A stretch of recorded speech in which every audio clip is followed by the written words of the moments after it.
ब्रह्मांडाचा धनी धनी शक्तीच्या बळावर, युक्तीच्या बळावर, बुद्धीच्या बळावर, अर्थाच्या बळावर, सत्तेच्या बळावर एखादा नालायक त्याचे लंगडे घोडे दामटीत असतोय. त्याच्या बापाची जहागिरी किती अशी एका श्रीमंतानं घोडे दामटीले. तो 6 गुंडापैकी 1 नंबरचा गुंड होता. त्याचं नाव आहे गवाणे साहेब लंकेचा राजा रावण. कोणाला म्हणते धनी. त्यानं एके दिवशी सटवीला विचारलं, जायते दक्षिणाधिपतये मृत्तिसारां स्ततेवचम किमप्पार्णीर यजायते ना.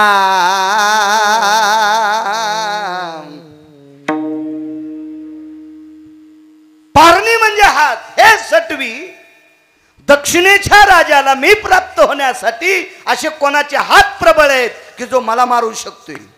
पण ती हुशार होती सटवी. बायकांना सटवी माहीत असते. 5वीच्या दिवशी उलटेन सोयीशे भावले काढीत असते त्या 5.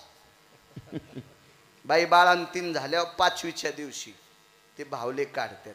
मला इतकं सविस्तर माहित म्हणजे मी का बाई गी थोडाच आहे, पण मला वाचायचा नाद म्हणून माहित आहे. वाचत असतो. भंगिरायचं इचकीत नाही, चांगलं वाचायचं. सटवीचा पुरावा आहे. अगा सटवीची राती नवी संविजे वाती आळंदीच्या मालकांचा पुरावा आहे. माऊली महावैष्णव ज्ञानोबा राहायचा. हुशार सटवी तिनं सांग. मालक कोणाला म्हणायचा, धनी कोण आहे. तिनं सांगितलं, लंकेश राजाधिराज महाराज, मी जर या तोंडानं सांगितलं तुम्हाला आमका आमका मारणार आहे, तर तोंडातून शब्द पडल्याबरोबर तुम्ही माझे दात पाडताल. मोठी माणसं आहेत आणि मोठ्याला बोलल्याला राग येतो. राग येत असतो, राग येत असतो. तुम्हाला एक सांगू का, सुनाच्या हातानं कंदील फुटला की सासू म्हणती वगाड तोंडी, उठाडावानी चलती, डोळे मातीत गेले हिचे, हा वाटोळीवानी पळायली अशी. आणि सासूच्या हातानं कंदील फुटल्यावर म्हणा आता कस काय फुटला, दिसत न गेलं त्याला म्हणून मी फोडला. तुला पुरात टाकायला पाहिजे. पैठणच्या तळ्यात टाकलं तर हिला खाल्ल्यावर माशा तरी सुधरत. म्हणजे मोठी म्हणून कसे घोडे दामटायचे, तसं नसतंय. हुशार बाई होती. तिने विचार केला, आपण जर रावणाला सांगितलं तुम्हाला आमका मारणारे महाराज, तर रावणाला लागली तिचे दात पाळले असते. ती हुशार आहे. ललाटम प्रपटले हरिद्रादि कुमकुमम चूर्णः सौभाग्यम प्रदायिनी कर्मकांडात श्लोक आला. हे 27 वर्षापूर्वी करीत होतो, आता करीत नाही. या लाक्षम जगदंबा महालक्ष्मी यत्प्रीत्यर्थम हरिद्रादि कुमकुमं सौभाग्य प्रदायिनी विडेदानं सौभाग्य व्यतिचुडे दानं ललाटम प्रपटले सर्वहास्थितम यत् सर्व पुण्यायम अक्षदंच. असं म्हणायचे त्यावेळेला, आता नाही म्हणा. पण डाटा झालेले मेमरी कार्डावर ते डिलीट होत नाही. मोबाईल क्वालिटीचा आहे ना, तुमच्या मोबाईलमधलं डिलीट होतं, याच्यातलं होत नाही. मग तिनं कुंखा आणि हळद कालवली, त्याच्यात हात बुडीला आणि रावणाच्या कपाळाला लावला. याच्यावर बघा म्हणे तुम्हाला कोण मारणार आहे. रघुवंशाया स्थितेषु अजसुतेषु दशरथाया कौशल्यातनुगंधाति जायम रामचंद्रास्तित भयो नैवम गिरगावकर लिखितम. हे राजा, आज राजाचा पुत्र राजा दशरथ, दशरथाचे पुत्र राम, कौशल्या पुत्र तुला मारणार आहेत. तीन तोंडांना नाही सांगितलं, अक्षरच निघलं कपाळावर. धनी कोणाला म्हणतात बघा. तर या श्रीमंत भंगिर्यानं, याच्याकडे लय बळ होतं, त्याच्याकडे खुर्चीचं पण बळ होतं. हा, खुर्चीच्या बळाला पण मोजावं लागत असतं. हा, विरोधात नाही जायचं कोणाच्या. खुर्ची खुर्ची असते, विभूती असते. यया नरा माझी राजा, तो विशेष विभूती जाण माझा. पण मोठ्याला मोठं म्हणलं पाहिजे. ज्याला ग्रामपंचायतचा सदस्य होता येत नाही ते मंत्र्याला फोनवर शिव्या देते. पात्रता नसली पाहिजे. पक्वादाला काय म्हणतात याचीच अक्कल नाही. ते म्हणला हे काय वाजितात सुंबळ्या तुझी लायकी आहे का त्याचीच काही नाही बोलायला पाहिजे, नाही बोलायला पाहिजे. माझं एक मत आहे, बोकड्याची शिंग किती जरी लांबले ना तर त्यानं म्हणूनच मी सिंहाला मारतो. येडपटेस का काय तू? शेळीच्या पोराचं लग्न झालं शिदुरी लय मोठी आली. शेळीच्या पोराचं लग्न झालं शिदुरी लय मोठी आली तर ती त्या पोराची माया अशी उड्या छान लागली. 5 गोण्या शिदुरी आली, 5 गोण्या शिदुरी आली. तर मी म्हणलं काऊन उड्या हाणायली? काय नाही, मी सगळ्याला वाटली आता तुमच्या रानात लांडगिनी येली तिला द्यायची. लांडगिनीला शिदुरी घेऊन गेल्यावर शेळी वापस आली असेल. होय येडपटपणा असतो आहे का नाही? बोलायचं नसतं. आपण मोठी मोठी असतात. हुशार होती ती बाई, ती रावणाला बोलली नाही. तिला माहित होतं आपले दात होत नाहीये. हो, सत्तेचं बळ आहे त्याच्याकडे. विशेष भूती जाण माझा. मालकांचं वाक्य, मालकांचं. राजा आहे तो, राजा आहे.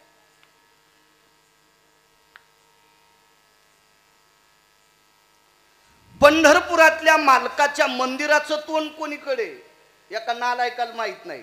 आणि ते महाराजाला फोनवर काही बोलत होतो. अरे सुंबळे आहेस का तू? तुला अकलीचा कांदा आहे का रे? तू पंढरपूरला गेला की एखाद्या वेळेस एखाद्या वारकरी संप्रदायातल्या माणसाची फिरकी घेतो? तुझी लायकी आहे का? तू कोंबड्या सांभाळायच्या लायकीचा नाही सोंबळ्या. तू महाराजाची काय फिरकी घेतो? विठाला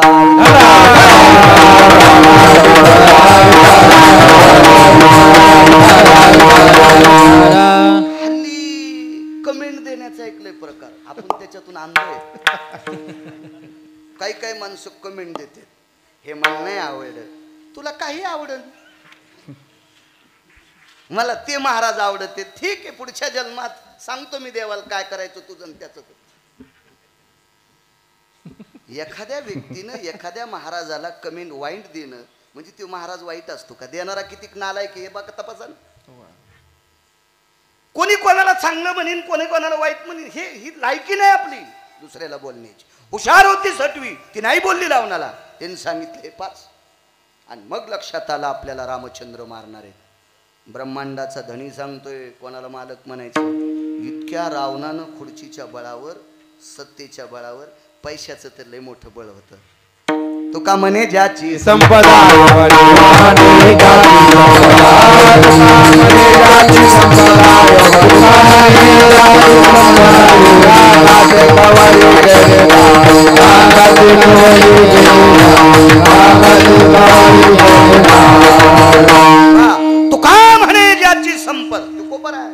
मालक त्याच्या संपत्तीचं वर्णन करतात का? किती श्रीमंत असेल तो, पैशाचं बळ होतं त्याच्याकडे. मोठा रावण होता. 80,000 बायका, 80 सहस्र सुंदरा कामिनी माझी मुख्य राणी मंदोदरी. फार श्रीमंत रावण. या सगळ्या संपत्तीच्या बळावर वऱ्हाडच बुडिलं. लग्नाचं वऱ्हाड. तेव्हा टेम्पून जात नव्हतं, ट्रॅक्टरनं जात नव्हतं. या गावातून पलीकडे जाण्यासाठी समुद्र आडवा होता. नावात बसलो वऱ्हाड. नावात ती नावच बुडिली. नावच बुडिली, नावच. त्या नावात नवरदेव नवरी बसलेले होते. त्या नवरीचं नाव होतं कौशल्या. त्या नवरदेवाचं नाव होतं राजा दशरथ. मालक कोणाला म्हणायचं? मालक. धनी कोणाला म्हणायचं? एवढा पुरावा ऐका. आणि एवढी शक्ती असताना संतांचं त्याच्यावर कर्ज आहे. एकच मुद्दा सांगायचा, आपला टाइमच संपतो. हा नियम आहे. आपला बांध आला की आवता खड पाहिजे.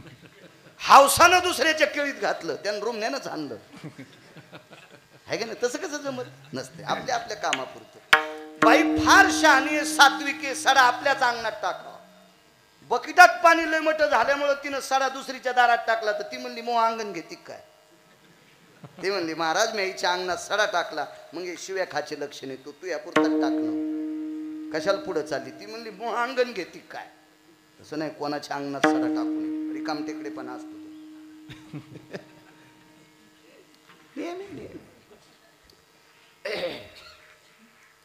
म्हणे. नवरदेव नवरीची नाव बुडवली. एका बेटावर नवरदेव नवरी एका पेटीत आहेत. तिथं तिमिलिंग नावाचा एक मासा आहे. पुराण वाचा, लक्षात येईल. त्या माशाला ती पेटी बांधली आणि त्या माशानं ती पेटी एका बेटावर नेऊन ठेवली. आणि तिथे गेल्याच्या नंतर 6व्या क्रमांकाचा संन्याशी नुसता संन्याशी नव्हता, वारकरी होता. नुसता वारकरी नसून त्या काळातले सुंदर उत्कृष्ट प्रकारचे सुरेल गायक होते ते. नारद तुंबर सांब गायन करी, नारद तुंबर. त्या संन्याशाचं नाव नारद. 6व्या क्रमांकाचा संन्यासी, भजन करणारा संन्यासी, अविरत रामकृष्ण नामाचा, नारायण नामाचा घोष करणारा संन्यासी प्रगट झाला. यत ब्रह्मा सावित्रियो यत पुनितांतरपटयो तदेव लग्नं सुदिनं तदेव ताराबलं चंद्रबलं तदेव दैवबलं लाभस्तेषां जयस्तेषां कुतस्तेषां पराजयं यत सर्वमिद्यायं वाजंत्री. लागलं लग्न. पुढील कोण होतं माहितीये? सामान्य व्यक्ती नव्हता, ज्याचा संबंध वंशाचा संबंध धातयासी. जन्माला यायचा राहिला मालक, जिच्या पोटी जन्माला येणार, ज्याच्या पिंडातून, बोरेश्वर संस्थानचे हरिओम बाबा, ज्याच्या पिंडातून जन्माला येणार, अक्षिदा पडायच्या आधीच मरू लागले तरी पंढरपुरातल्या मालकानं समुद्रात बेटावर वाचिले. रावणाच्या तडाख्यातून ही ताकद ज्याच्यात आहे तो ब्रह्मांडाचा धनी. याला धनी म्हणायचं. हा मालक आहे, तो मालक आहे. कोणाला नसतेत मालक म्हणत. फार काय झाले तर आपोआपल्या पुरते आपण मालक असू, विश्वाचे मालक आपण होऊ शकत नाही. एवढी सत्ता त्याच्या ताब्यात आहे. आणि तो मालक एवढा श्रीमंत असताना सुद्धा त्याच्यावर संतांचं कर्ज आहे. ऋण म्हणजे कर्ज. ही झाली त्याची बाकीची शक्ती. पैशाच्या बाबतीतली श्रीमंती सांगायची झालं तर एका भजन्याला, एका वारकऱ्याला, एका नामधारकाला गाव सोन्याचं देऊन टाकलं. शुद्ध भाव देखून या गाव स्वर्णाचा दिला गा. दोन संकल्प असते. एक संकल्प असा असतो तो श्राद्धाच्या दिवशी असतो, आणि एक संकल्प असा असतो दातृत्वम वय असतो दो संकल्पिता भयस्थिता नैवम गिरगाव कर लिखितम. दोन संकल्प. पितराच्या दिवशी अंगठ्यान सोडायचा महाराज. हो, दातृत्वाचा असा सोडायचा संकल्प. संकल्प सुटला. दोन संकल्प सोडले. एक दातृत्वाचा सोडा. असा का सोडा? एक ऋण होतं देवाच्या पाठीमाग, त्याला पितृदोष म्हणतात. आता मी याच्याबद्दल फारसं काही बोलणार नाही. ज्ञानवादी माणसं म्हणतील हे अंधश्रद्धा सांगायला. असे इचकिते ना माणसं. बऱ्याच लोकांना दुसऱ्याचं इचकायची सवय लागलेली. वामन अवतारामध्ये पळसाचा दंड घेतला पितृदोष शमनार्थ, आणि एका निष्ठावंत भजन्याला गाव सोन्याचं दिलं. त्या गावामध्ये म्हशीला गाईला बांधायला जे खुंट, तुमच्याकडे काय म्हणतात मेखच, मेखा, ह्या पण सोन्याच्या होत्या. मग एका वारकऱ्याला, एका भजन्याला गाव सोन्याचं द्यायची ज्याच्यात ताकद आहे तो किती श्रीमंत असत. काय सामान्य ताकद आहे त्याची. किती श्रीमंत आहे तो. याच्या पुढचा ऐका. सासरवाडीतून एक मणी आलता. तुमच्या गावाची आख्यायिका मोठी. विटेवरच्या मालकाच्या 16,108 लग्नापैकी उत्तरेश्वर बापू एक लग्न झाल्याच्या नंतर लक्ष्मी पूजन या गावात झालतं. म्हणून लक्ष्मी मातेचं कडेठाण म्हणून प्रसिद्ध आहे. इथे लक्ष्मी पूजन झालं. जामवंती सोबत लग्न झालं आणि या पवित्र भूमीवर जगाच्या मालकाचं लक्ष्मी पूजन झालं. इतकं पवित्र गाव आहे, इतकं पवित्र गाव. इथे चांगलेच कार्यक्रम व्हायला पाहिजे पवित्र गावात. विठाला विठाला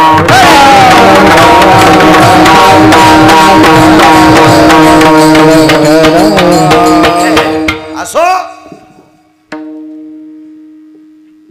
म्हणे. बहिणीचं बरं व्हावा. 2.5 वर्ष मनी बहिणीची तर तुला तिला श्रीमंत केलं.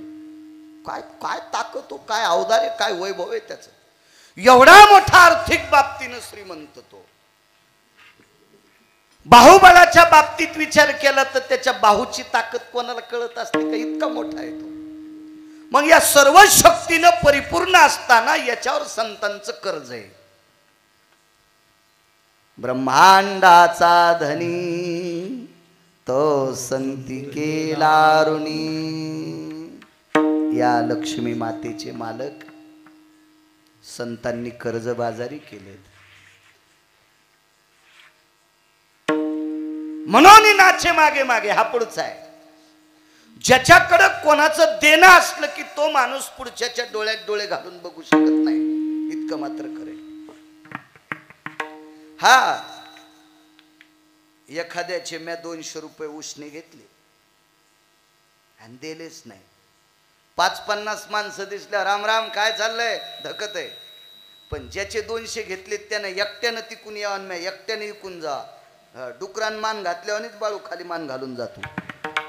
कारण तितक्या 200 रुपयासाठी त्याच्या डोळ्यात पाहायची ताकदच नाही. आणि ते बुडून बी जो डोळ्यात पाहत असेल तर समजायचं नुसतं डुक्कर नाही, पांचट डुक्कर आहे. विठाला विठाला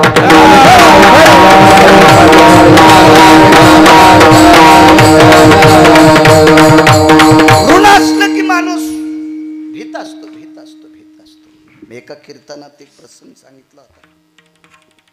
अत्यंत गरिबी हो, अत्यंत गरिबी. एक पाहुणा गावात आल्याच्या नंतर त्या गरीब माणसाने बायकोला सांगून दुसऱ्याकून 5-50, 100-50 रुपये उसने घेतले. गावात झाडाखाली आंब्याची डाल होती. 1-2 किलो आंबे विकत घेतले. काय घेतले असतील ते. आणि बायकोला सांगितलं पाहुण्याला जेवायला कर. केलं तिने जेवायला. पाहुणा जेवला, परत गेला, वाटे लावला पाहुणा. संध्याकाळी लेकरं झोपले. एकांतात बायकोने विचारलं, मालक एक बोलू? देवाच्या प्रकाशात एक बोलू? काय ग? गेल्या 15-20 दिवसापासून आंब्याचा सीझन चालू झालाय. रोज आपली 2 लेकरं आंबा आंबा म्हणून रडत होते. त्यांना साधी कैरी खायला भेटली नाही. आज कोण पाहुणा आपला आहे? तो पाहुणा पण मोठा माणूस आहे. त्याच्यासाठी तुम्ही 100-200 रुपये खर्च केले. कारण काय? काय गरज होती? ह्या 200 रुपयाचे आंबे आपली लेकरं 4-5 दिवस खात होती.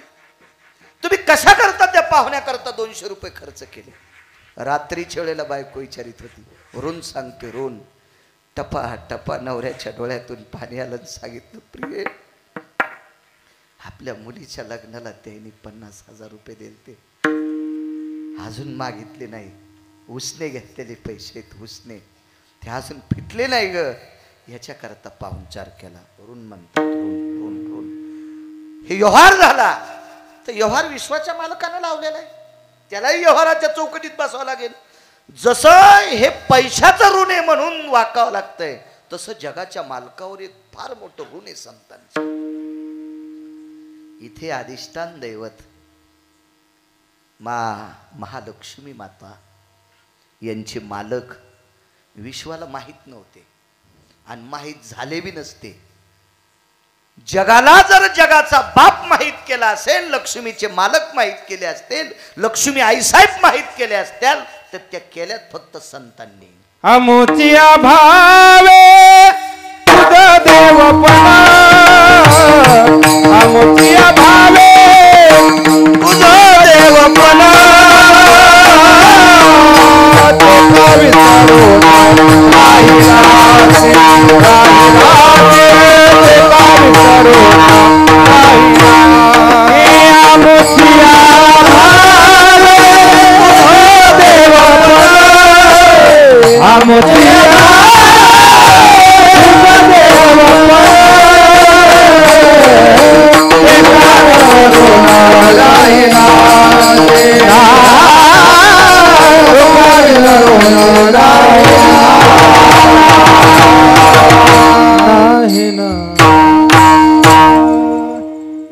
देवाला विश्वाला जर दाखवला असेल हा देव आहे, संतांची कृपा आहे. तुझं देवपण आणि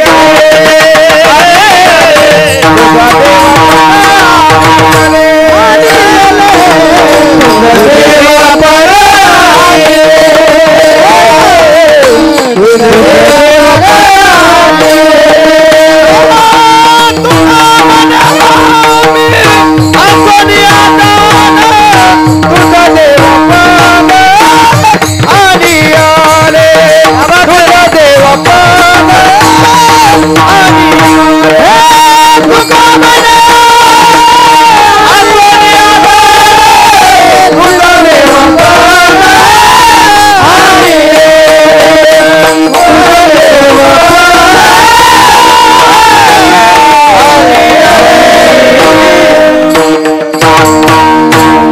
देहूतले मालक म्हणतात देवा विसरलास का?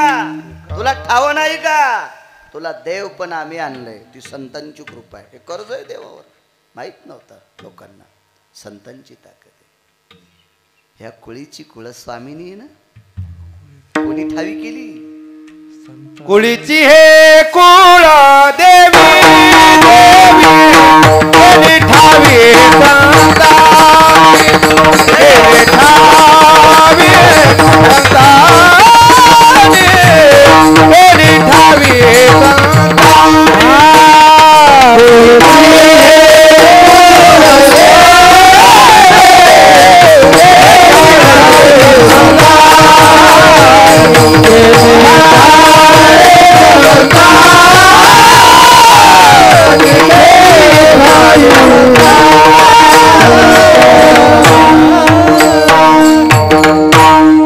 कुळीची हे कुळदेवी केली ठावी संतांनी ती विटेवरची आई. ए ग विठाबाई माझे पंढरीचे आई. भीमानी चंद्रभागा तुझ्या चरणीच्या गंगा. एका जनार्दनी आंबा उभी कर ठेवून एका जनार्दनी आंबा उभी कर आचारी कार्तिके तुझ्या गोंधळातील आचारी कार्तिके तुझ्या गोंधळातील पुंडलिका देवता गोवारवा पुंडलिका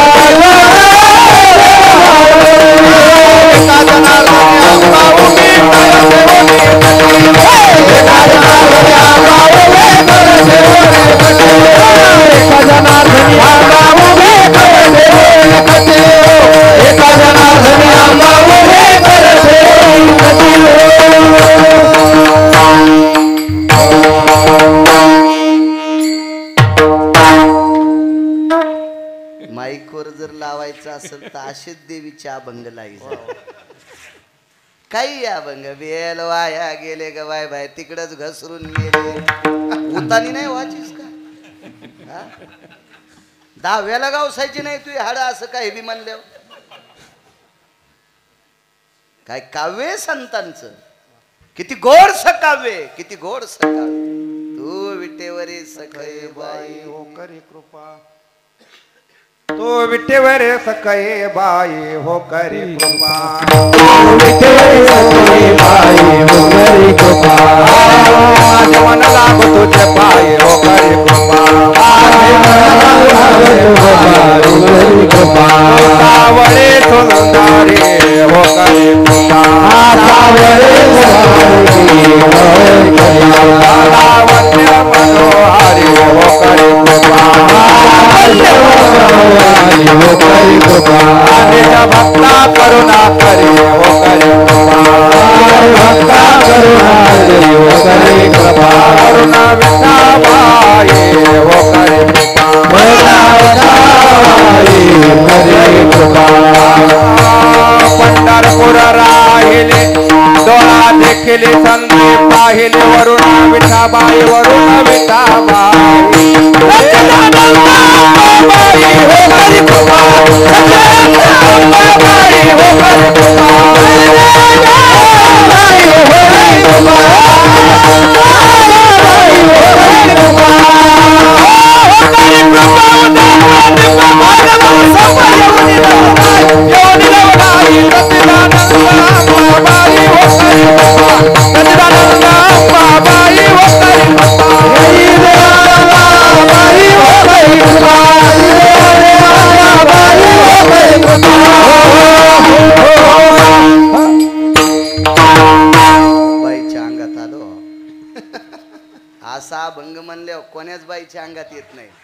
आणि मी एक म्हणू द्या 9-10 जणीचे येणार.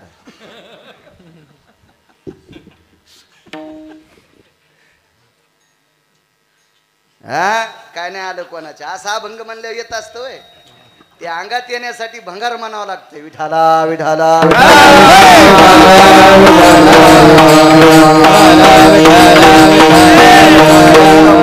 पाताळ याचा मंडप घातिला चारी वेदाचा फुलवरा बांधिला.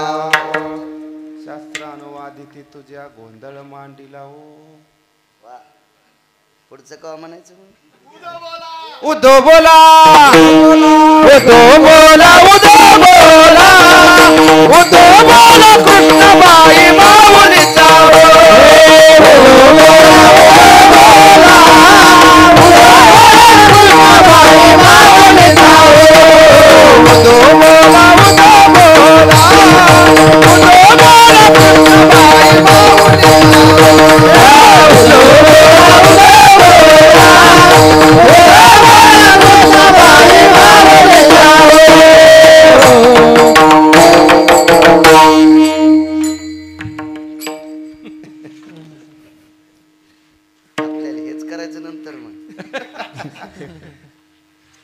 काय गाणे काय अभंग काय संतवाणी असं म्हणायचं. काही काही न रचलेले वाक्य ऐकल्या अरे बाबा बाबा वास्त घाण येत नाही पण मळमळ होतंय.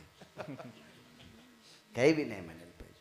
विडंबने आपल्या देवादेवतेचं विडंबन करू नका. पाप फेडावं लागेल. पाप नरकात जातात. सामान्य देवता नाही त्या. सामान्य देवता नाही त्या. ही जगदंबा सामान्य नाही.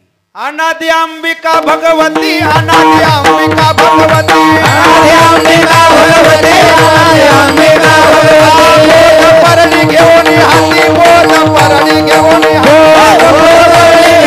हाती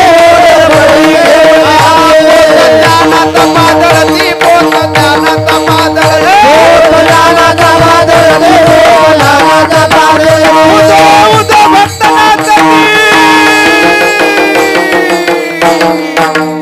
गोंधळा येई ओ जगदंबे गोंधळा येई ओ जगदंबे गोंधळा येई ओ जगदंबे गोंधळा येई ओ जगदंबे गोंधळा येई ओ जगदंबे गोंधळा येई ओ जगदंबे गोंधळा येई ओ जगदंबे गोंधळा येई.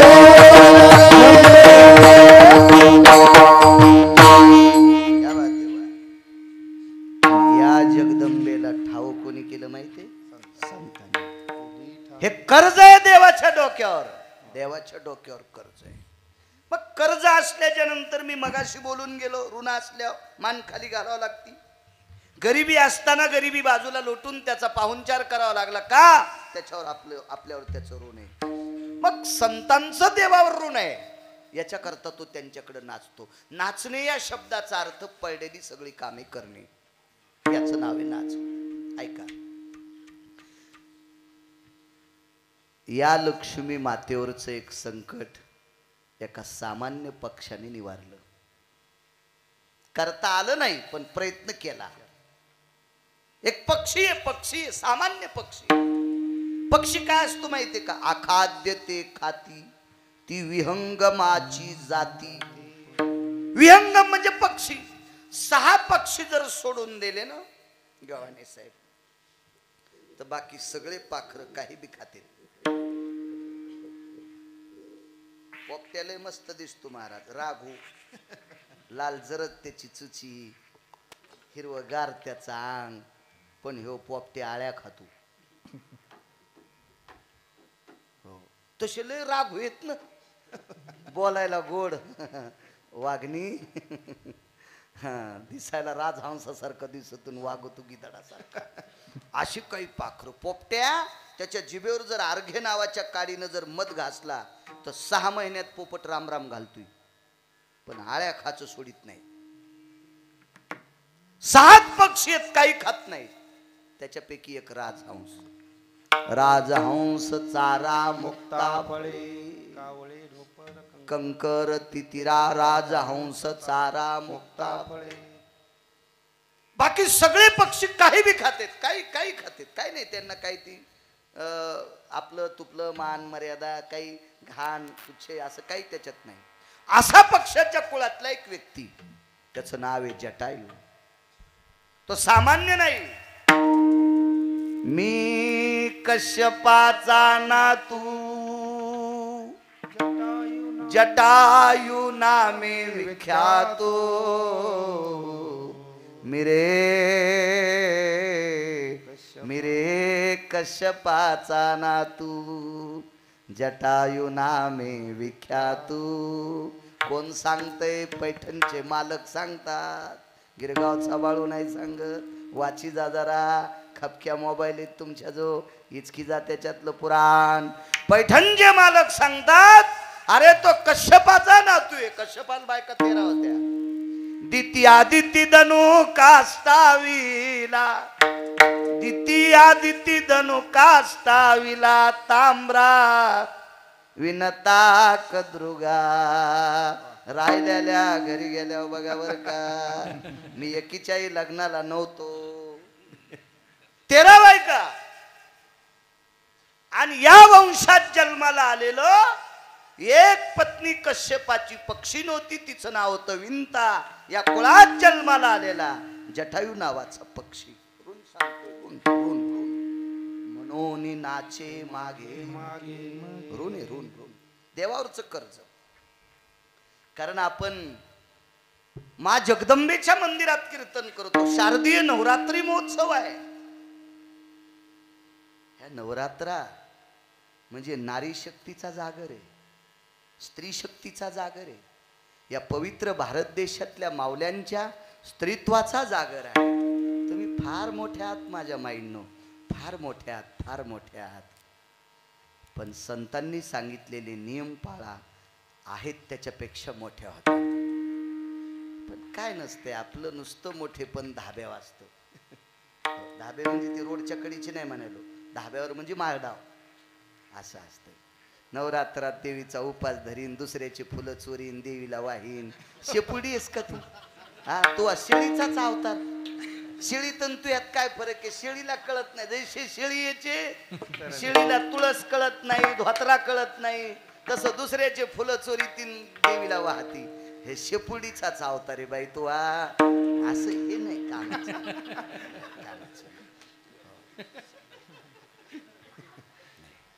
या देशातली पवित्र स्त्री इतकी मोठी आहे, इतकी मोठी आहे, ज्या घरी कुलस्त्रिया राज्य राणी वसती. माझा मालक फार चतुर आहे पंढरपुरातला. ह्या मालकांचं भजन करणारी अष्टादश संत विवेकाचं टोक आहेत. या लोकांनी तुम्हाला डोक्यावर घेतलंय, खांद्यावर घेतलंय. इतक्या मोठ्या आहात तुम्ही माझ्या माईंनो. चुका करायच्या नाही, नाही चुका करायच्या. काय अंधश्रद्धा, किती अंधश्रद्धा. आता दसरा झाला की सगळ्यात जास्त आजारी कोण पडणार? तर महाराष्ट्रातल्या बायका. हेमोग्लोबिन कमी झालं म्हणजे एचबी लेवलच टाकतो. हेमोग्लोबिन कमी झालं. माय तू सोयाबीन कापायला गेलती का? नाही, 9 दिवस उपास होता, साबुदाणे शो काहीच खाल्लं नाही. काऊन तो हेमोग्लोबिन कमी व्हायचं नाही माय, है का नाही? उपास धरू नका असं म्हणत नाही. नियम आहेत, मर्यादा आहे, परंपरा आहे. त्या परंपरेची मर्यादा, त्याची सांभाळ. मी मगाशी सांगितलं लोणचं चवीपुरतं असावा, अशा काही गोष्टी आहेत. काही करणं चुकीच्या गोष्टी आहेत. बरीच माणसं, आता आमचा एक मित्र आहे, ते नवरात्रात चप्पल घालीत नाही, दसरा झाला की घोरपडी धरी तू. कशी देवी मानिलो त्याला? काय येडी आहे का ती देवी? मला सांगा ती का साधी आहे का ती? दुसऱ्याच्या पवळी उकरीले म्हणलं, काऊन दगड उकरायला? म्हणलं घोरपडी याच्यात गेली. आणि 9 दिवस चप्पल नाही घातली. यम किती हानीन त्या नालायकाला. विठाला विठाला.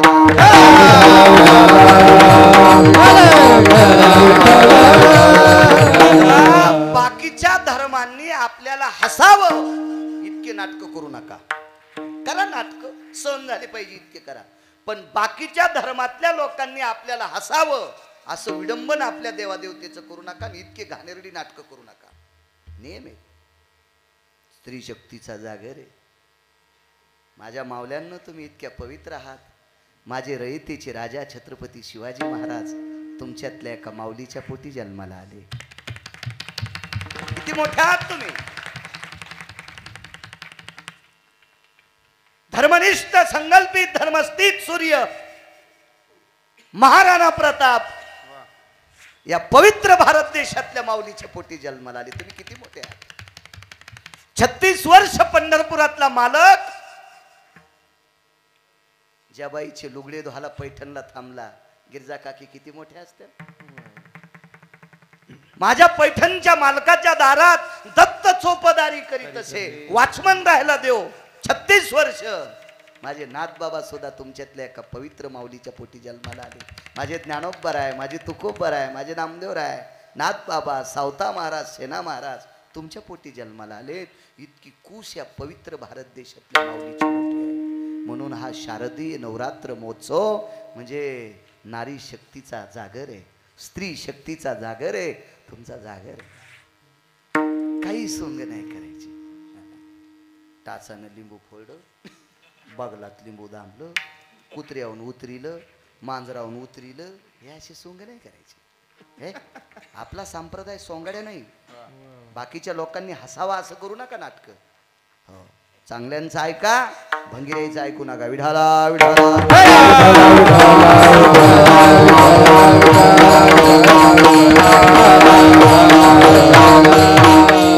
सांगते. आई साहेबाला एका दुःखातून वाचवलं एका पक्षाने. ऋण सांगते ऋण. आकाश मार्गाने एक व्यक्ती घेऊन जात होता. मगाशी त्याचा उल्लेख केला. त्याचं नाव आहे रावण. कर्ज कसं फेडावं लागते बघा. जात असताना आईसाहेब रडत होत्या, लक्ष्मी माता रडत होत्या. सीता कोण आहे? लक्ष्मी. भगवान विष्णू परमात्म्याची धर्मपत्नी कोण असते? लक्ष्मी. आईसाहेब रडत होत्या. पक्षी हा चाणाक्ष दृष्टीचा होता, वृत्तीचा होता. त्याची दृष्टी चतुर आहे, तेज आहे, तीक्ष्ण आहे, मन सुद्धा असं तल्लक आहे. आणि त्या पक्षानं विचार केला, या रथात बसणाऱ्या व्यक्तीच्या अंगावर कपडे भगव्या रंगाचे, त्या अर्थी तो संन्यासी असं कोणी ओळखिलं? त्या पाखरानं. मग संन्याशासोबत एक बाई रडायली, त्या अर्थी ही बाई या संन्याशाशी सहमत नाही. हे कोणी ओळखिलं? पाखरानं. संन्यासी जर एखादी आई म्हणून, बहीण म्हणून तिला जर कुठं सोडित असेल तर ती शांत बसती असती. ही रडती त्या अर्थी या संन्याशाच्या मनोगतात ती मिळालेली नाही. हे कळालं कोणाला माहितीये का? किडे खाणाऱ्या पाखरायला. जटायूला किडे खाणारे. ते काय असं त्याच्या गळ्यात कमाळ होती का? ते एखादच धरीत होतं का? त्याला नवरात्रीतले उपास होते? काही विषय नव्हता. ते पक्षी आहे, पक्षी येते, पक्षी येते. पण त्या पक्षाला सुद्धा कळालं. बा जनावराला साधं समजू नका. माझ्या लहानपणी 5-5, 10-10 वर्ष एक एक गडी मालकाकडे काम करायचा. पण गड्याला माहीत असायचं पेव कुठे. जेवाऱ्या पेवात ठेवत होते. गड्याला माहित होता, खळ्यावची गाडी आणली ज्वारीची खळ्याहून की बरोबर गडी तिथं उभा राहायचा आणि म्हणायचा आता पेव उघडा. मग मानी निघती. गडी बदलल्यावर जर त्या गड्याला पेव माहित नसेल तर बैल तेच असते. गावात यशीत आल्याबरोबर बैलाचा कासरा ढिल्ला सोडायचा. बैलाचे दोन्ही पाय पेवाच्या मानीवर पडत असते आणि मग बैल बाजूला घ्यायचे. तिथं उकरलं की पेव सापडत होता. इतके बैल बुद्धिजीवी होते. काही लोकांचे कुत्रे पण बुद्धिजीवी होते. पशुपक्षाला साधं समजायचं नाही. मी एके दिवशी पावसाची ओळी सांगितली होती. पर्जन्य पडेल अर्ध घटिका, ऐसे जानती पिपिलिका, अंडे काढून या देखा, अनिका ठिकाणी नेतसे. मुंग्या आपल्या पिलांची, त्याच्यात पिला असतात त्याची, ती अंडे तोंडात धरून हरीच्या हरी मुंगी निघायल्या अशा चालल्या बिळाच्या बाहेर की पावसाचं लक्षण आहे. कोणाला कळतंय? मुंगीला. मुंगीला सामान्य नाही मुंगी. तुम्हाला एक माहित आहे, पूर्वीच्या काळात खळ्याच्या भोवताल गोल गोटे घेऊन बसत होते. दिवसभर 2-3 टोपले गोटे खळ्याच्या भोवताल ठेवायचे आणि गोफणी असायच्या, गोफणी. आणि मग कोलभूक व्हायची. तर त्या कोल्याचं भुकणं काही यडगळायनं अंधश्रद्धेत कोचलं. काय कुठं कोचतील त्याचा मेळच नाही हो, चिंध्या कोचल्या. आणि म्हणे कोल भुकल्याच्या नंतर मदन हालिल्यावर जेवारी वाढत असते. मूर्ख आहे का काय? कोले भुकल्यावर जर मदन हालिल्यावर, मदन कशाला म्हणते सांगता येतं का जीनच्या पॅन्टीवाल्या? हा नाही नाही नाही नाही, धान्य उधळायच्या अगोदर जी रास असती तिला मदन म्हणत असतात. विठाला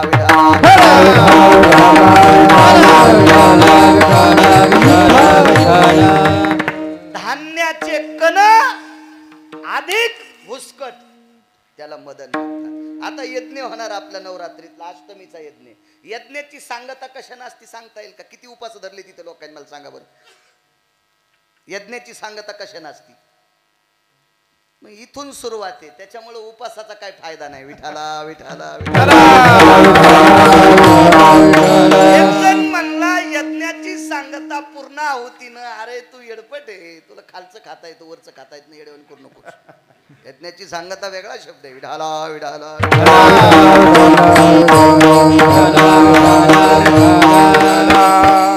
आपलं काय झालंय, सर्पानं चुचुंदरी धरली. चुचुंदरी कळती, उंदराचा दुसरा अवतार असतो. हे मा असं लांबत बघा. गव्हाला पाणी देताना गवत उपटी तो, त्याच्यामुळे मग दारी लांबते.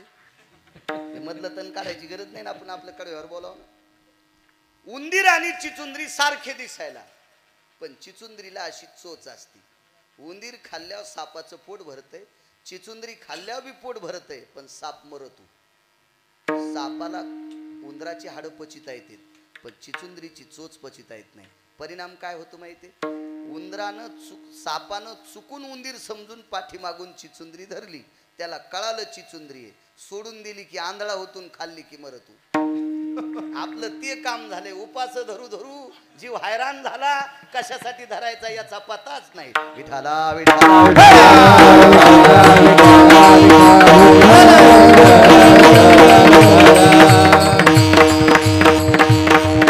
आपलं काय होतं माहितीये का? जमीन 3 एकर आणि गप्पा हाणल्या 3 नंबरच्या. 3 नंबर वा वा वा वा वा. 3 मन कळडी 9 मन भूस. ऐकता ऐकता आमके आमके खुश. हो, ते असलं काम नसलं पाहिजे. परमार्थातलं मर्म लक्षात घेतलं पाहिजे. उपवास धरत असताना त्याची अहो एकादशी कोणी धरायची? तिचं महत्व ज्याला माहिती आहे त्यानं धरायची. आमक्यानं सांगितलं आणि तमक्यानं केलं, याला छब्याला शिमग्याच्या तेलाला. हे ते असं काही जुनी लोक म्हणतात, असलं नाही वागायचं. त्याचं मर्म असलं पाहिजे. असो चला. रडत होती ती. कोण? मालकीन. पक्षाला कळालं. पक्षी सामान्य नाही, तो मुंग्याला कळतंय, बैलाला कळतंय, कुत्र्याला कळतंय आपल्या मालकाच्या वाड्यात चोर घुसलेत म्हणून. कळतंय. प्राण्याचं मनोगती फार हुशार चाणाक्ष. त्याच्या पलीकडे सांगू का? विश्वात 19 लोकांनी अत्यंत संसार गोड केला. त्याच्यापैकी एक कर्ण आहे, त्याच्यापैकी एक नलराजा आहे. नल दमयंती नृप कसा तो नल पाहिला, दमयंती वरित त्याला तो एक विहंगम हंस पातला, पत्र चंचुपुटी देत झाला. सामान्य तो पक्षी. राजा नलाची आणि दमयंतीची सोयरी कोणी केली? त्या का हंसान केली. हंसानं. पहिल्या सोयरिकी कशा होत्या ते माहितीये का? 1000-2000 राहिलं की उकांड्याकडे बिड्या वाढायला जात होते. आणि बिड्याचं दुंडूक उकांड्यावर पेटलं, उकांडा पेटला आणि ओळही जळाली. 14,000चा कडबा जळाला आणि सोयरीक 2,000 मोडली. अशा सोयरिकी होत होत्या ना. ते बिड्या फुकीत फुकीत तिकडे जायचे. जा द्या ना, जा द्या, ते 2,000चं काय, 1000 तुम्ही 1000 इकडे. अशा सोयरिकी होत्या. सर भिकार चोटत धंदे होते त्या काळात. म्हणजे याच्या सोयरिकी करण्यानं वळह्या जळाल्या आणि राजहंसाच्या सोयरीक करण्याने नलाला दमयंती भेटली आणि दमयंतीला नल भेटला. काय पक्षाला कसं साधं समजित हो तुम्ही? सामान्य पक्षी आहे का तो? म्हणोगत आहे. जटायू जरी अखाद्य खात असेल ती विहंगमाची जाती पशु काय पाप पुण्य जाणीती उत्तम मध्यम भोग भोगीती. तो पशु आहे त्याला पाप पुण्य अपपर भाव कळत नाही. पण एक लक्षात आलं ही स्त्री आहे हा संन्यासी आहे. चुकीचं वर्तन आहे. आडवा झाला सगळ्यांना न्याते दोघांचं भांडण लागलं युद्ध झालं. रावणानं जटायूची पंख उपटिले. म्हणून नाचे मागे मागे तो संती केला ऋणी. संतांचं देवावर कर्ज आहे आणि ते कर्ज फेडण्यासाठी कसा नाचतोय इतकाच पुरावा ऐकायचा. किती वाजले संपला काय टाइम. विडाला विढाला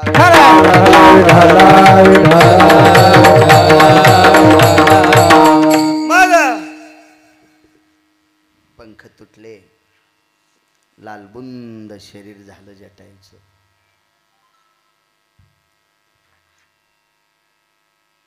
मालकिनीनं पाहिलं लक्ष्मी आई साहेबानं आणि जाता जाता जटायूला सांगितलं बाळा माझ्या तोंडातून ज्याचं नाव पडतंय ते नाव तू घेत राह. तो दयाळू आहे रे तो दयाळू आहे तो कृपाळू आहे रे तो कनवाळू आहे. तुझ्या भेटी करता येईल रे पण मी ज्याचं नाव घेते तू तो नाव घेत राह. शंका एका गोष्टीची आहे महाराज पाखराला भजन कसं करता येईल कसं करता येईल भजन. पक्षाला तोंडानं जरी भजन नाही करता आलं तर अंतकरणानं भजन करता येते. अंतकरण प्रत्येकाचं सारखं काही नाही त्याच्यात बदल. मग आईसाहेबांनी सांगितलं लक्ष्मी आईसाहेबांना मालकिनीनं सांगितलं बाळा अरे मी ज्याचं स्मरण करते त्याचं स्मरण कर रे. मी तर तुला नाही वाचू शकले. मला या मूर्खाच्या तावडीतून वाचण्यासाठी तू स्वतःच बलिदान केलंस. पण लक्षात घे मालक याची दखल घेतील. आणि मुखारविंदातून हृदयातून धावा केला. हे राम हे राम राघव राजा राम रघुपती राघव राजा राम राघव राघव राघव राघव राघव राजा राम रघुपती राघव राजा राम. मी ज्याचं स्मरण करते तू करत राह. तो कृपाळू आहे तो दयाळू आहे तुझ्या करता धावत येईल. घेत हृदयाचा ठाव स्पुंदे रडे आक्रशोनी भाव. घेत हृदयाचा ठाव नामे गुंजारला. मालकांचा पुरावा आहे वाचा. फक्त 3 पुरावे एकत्रित घातले. माणसं नंतर म्हणते ते कशातलं असेल हे तुरीतले उसात गवसत असतं काय बघ ना त्याच्यासाठी बघ. गुंजार घातला नामाचा आणि तो वेडाय लक्ष्मी आई साहेबाचा मालक भक्तासाठी वेडाय. पातला तिथं तात्काळ त्या तळी पातला. पाहिलं तर लालबुंद शरीर आहे. कशानं पुसला असं हो. आमचा एक मित्र रामायण सांगतो. आता ऐका बरं का काय त्या ठिकाणी प्रभू रामचंद्र जटायूच्या जवळ गेले बरं का. आणि काय जटायूचे पंख रावणाने उपटून टाकले होते बरं का. सगळं अंग जटायूचं लालबुंद झालं. प्रभू रामचंद्राने उपरण्याने जटायूचं तोंड पुसलं. सुमळ्या कपडे नव्हते रे प्रभू रामचंद्राच्या अंगार. वल्कल्यधारी नारायण वल्कल्यधारी नारायण नसे अंबराचा ठाव. अंबर म्हणजे वस्त्र. वल्कल्य कसे पुशील पण तोंड तर पुसलंय जटायूचं. मृत्तिके माखिले आनन. आनन म्हणजे तोंड आणि मृत्तिका म्हणजे माती. रक्त तोंडावर आलत जमिनीवर घोळसलं प्राण कासावीत झाला. मृत्तिके माखिले आनन सगळं तोंड मातीनं भरलेलं आहे.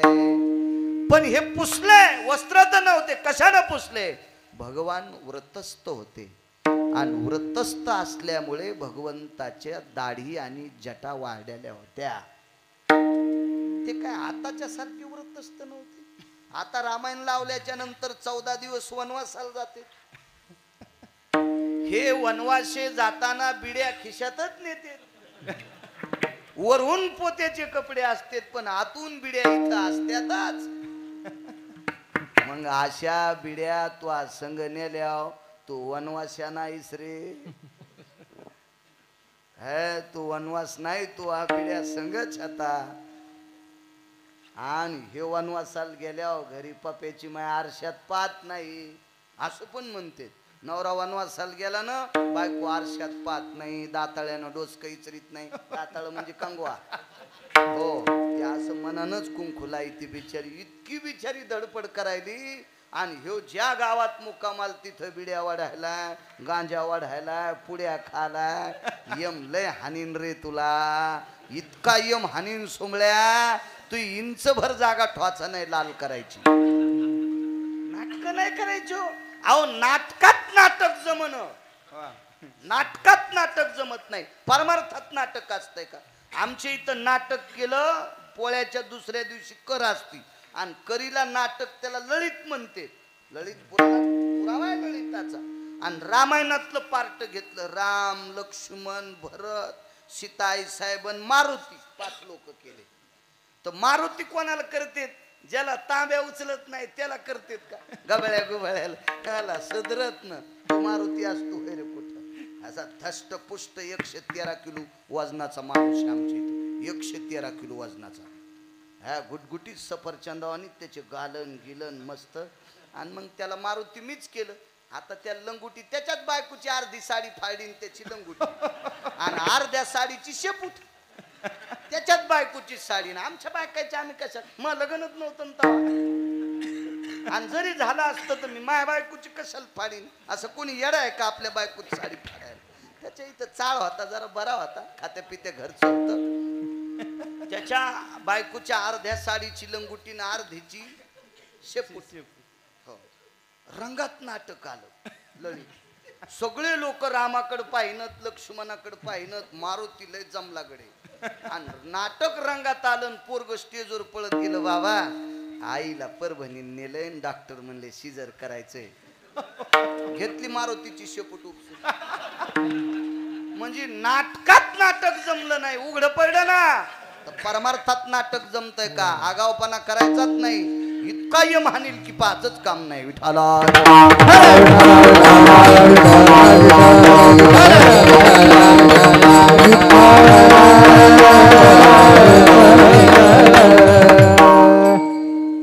एकदा द्वादशी बुधवारी आली.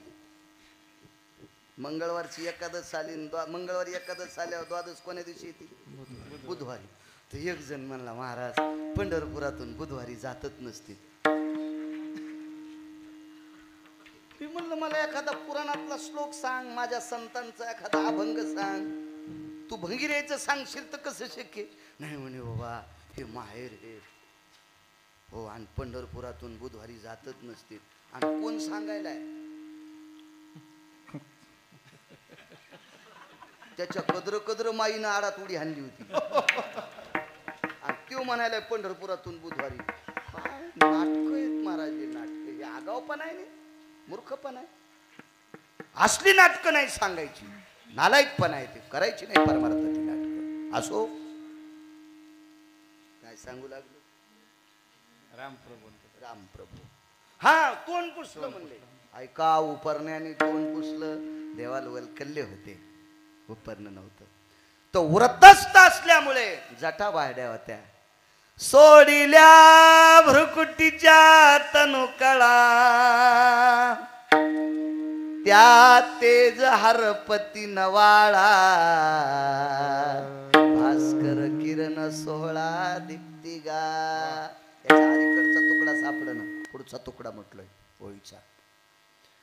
भगवान प्रभू रामचंद्राच्या जटा पाहिल्याच्या नंतर सूर्य लाजत होता महाराज, लाजत होता. इतक्या तेजस्वी जटा होत्या. त्या जटा मोकळ्या केल्या. आणि त्या जटेनं तोंड पुसलं. म्हणून नाचे मागे मागे तोंड पुसलं. जन्मू जंगावरी विहंगम घेतला, मांडीवर घेतला, तोंड पुसलं. व्यथा विचारली, त्यानं सांगितलं नये योगियाच्या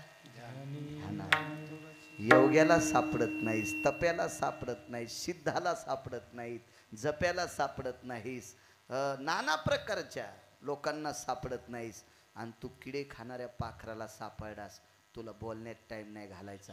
नुसतं बघत राहिलं त्याच्याकडं. पाहिलिया वेध लावी बैसे जीवी जडोनी, आता दृष्टी पुढे ऐसाची तोरा आहे.